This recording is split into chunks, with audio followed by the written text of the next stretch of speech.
Assalamualaikum warahmatullahi wabarakatuh. Salam sejahtera untuk kita semua. Shalom, Rahayu, salam kebajikan, Om Swastiastu. Kita tentu saja marah atas kasus penganiayaan terhadap senior kita, abang kita, Kak Ade Armando. Dan yang paling juga penganiayaan itu kan tidak hanya luka-luka, tapi kan juga upaya untuk mempermalukan. Ini yang menurut saya juga sangat brutal, sangat sadis ya. Dan juga ini menimpa kepada Bang Ade yang sebenarnya kalau dari soal usia itu kan tidak mudah. Ini Bang Ade udah 60 tahun, September nanti kan 61 tahun ya. Tapi diperlakukan sedemikian sadis, sedemikian brutal ya. Dan ya kalau disebut tadi ya kasus seperti kasus Monas itu kan ya saya juga kena, tapi waktu itu kan saya masih sangat muda, jadi bisa katakanlah bertahan ya, dan tidak separah ya apa yang menimpa kepada Kak Ade Armando ini. Tapi menurut saya juga tadi juga saya dari Kak Ipung, Kak Saiful Mujani juga ingin berterima kasih juga kepada Kak Ade Armando. Ya intinya agenda-agenda pembaruan keislaman juga ini kan terus disemangat oleh Kak Ade ya.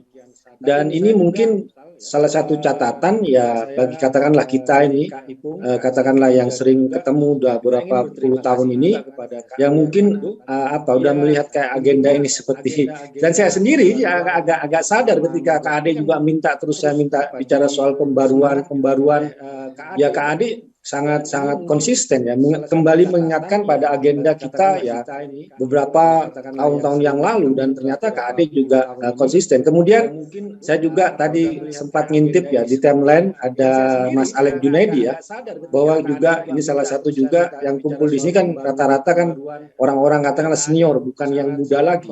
Tapi sebenarnya Kak Ade ini sukses melakukan regenerasi. Kalau melihat mungkin nanti bisa diminta itu anak-anak yang ada di PIS ya, pergerakan Indonesia semua itu umurnya masih 21, 23 tahun ya, dan mereka yang ikut ya pada waktu aksi kemarin ikut turun katakanlah menemani Kak Ade itu benar-benar anak-anak muda yang peduli soal katakanlah soal toleransi, soal anti radikalisme, soal katakanlah pembaruan juga ya kalau kita melihat di pergerakan Indonesia semua. Jadi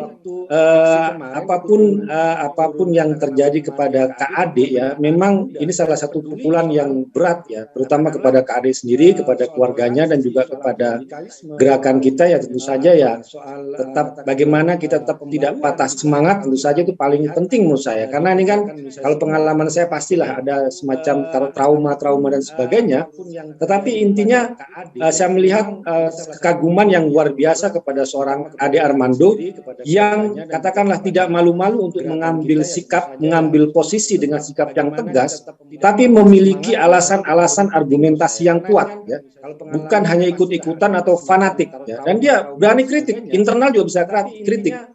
Posisi politik Kak Ade Armando misalnya ada seorang pendukung Presiden Jokowi, dan dia selalu dilabeli sebagai buzzer dan sebagainya.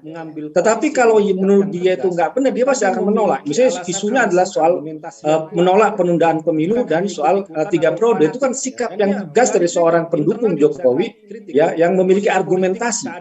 Nah kemudian juga misalnya Kak Ade dilihat sebagai orang kritikus ya terhadap Anies Baswedan. Ya jelas dan ada argumentasinya di situ. Tapi ketika Anies Baswedan terkena isu rasisme karena keturunan Arab ya, Kak Ade itu membuat video khusus untuk soal itu yang membela Anies Baswedan dan menolak soal isu rasisme ya terhadap dia. Ini kan salah satu sikap yang jelas.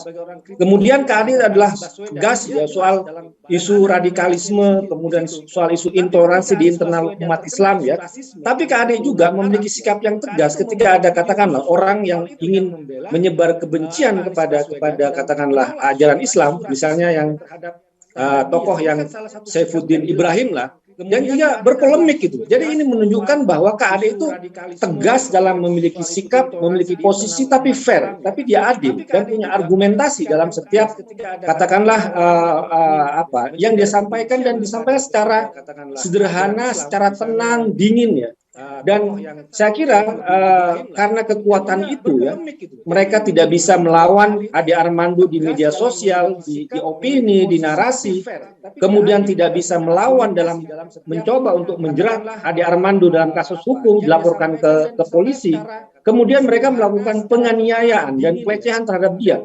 Satu sisi ini adalah sebuah penghinaan yang luar biasa kepada seorang Ade Armando, tapi pada sisi yang lain ya, ini merupakan bukti kekuatan dari narasi, dari argumentasi yang selama ini dilakukan oleh seorang Ade Armando ya.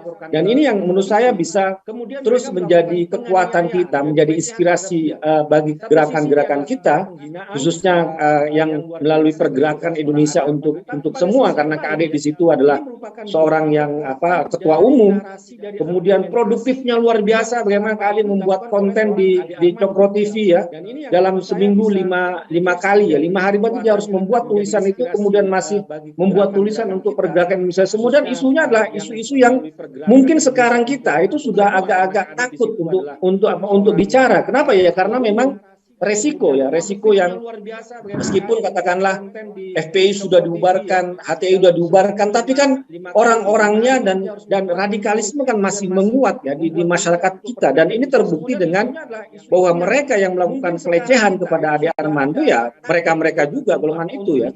Ketika misalnya saya ikut menyambut KAD ketika turun dari ambulan, itu dia langsung bilang itu yang menyerang saya itu bukan mahasiswa, itu penyusup itu kan dan sebagainya. Jadi dia masih belain itu aksi-aksi yang 11 April ya, meskipun dia celaka di aksi itu, tapi dia mengatakan bahwa mahasiswa bukan yang menyerang saya punya agenda yang sama dengan mereka, dan memang terbukti bahwa mereka yang ditangkap sekarang itu adalah ya memang kalangan-kalangan kelompok-kelompok intoleran, kelompok-kelompok radikal, kelompok-kelompok yang selama ini katakanlah merasa terganggu ya dengan narasi-narasi Ade Armando, dan mereka nggak bisa melawan gitu, hanya dengan kekuatan fisik pelecehan yang terjadi gitu. Mereka tidak bisa membuktikan bahwa seorang Ade Armando seorang buzzer politik. Tidak.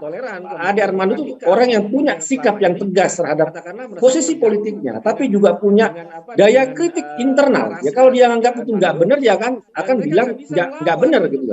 Ya ini yang sekarang mesti kita kawal bersama, bahwa siapapun ya yang terlibat dalam pengeroyokan itu, dalam penganiayaan itu, ya kita akan memberikan pembelaan ya terhadap Ade Armando, pembelaan baik dalam narasi, dalam politik ya, dalam publik, dalam media sosial.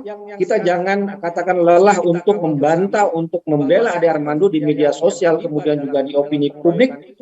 Siapapun yang membenarkan pelecehan terhadap Ade Armando, kita harus berani untuk membela Ade Armando, karena perjuangan Ade Armando ini adalah perjuangan untuk kita semua ya, atau kalau kita sudah tua mungkin untuk anak kita yang dan seterusnya. Ini yang mesti kita lakukan. Kemudian juga tentu saja pasti nanti akan ada hukum di pengadilan ya. Kalau kasus Monas yang lihat bahwa nanti akan menjadi saksi di pengadilan, kemudian akan bertemu dengan pelaku dan sebagainya. Saya kira satu sisi bahwa kita harus tetap membela Ade Armando, dia bagian dari kita, seperti kata Tenia tadi, Ade Armando adalah kita adalah Ade Armando, memberikan support secara individu kepada Bang Ade, kepada keluarga, dan juga kepada gerakan kita ini sendiri.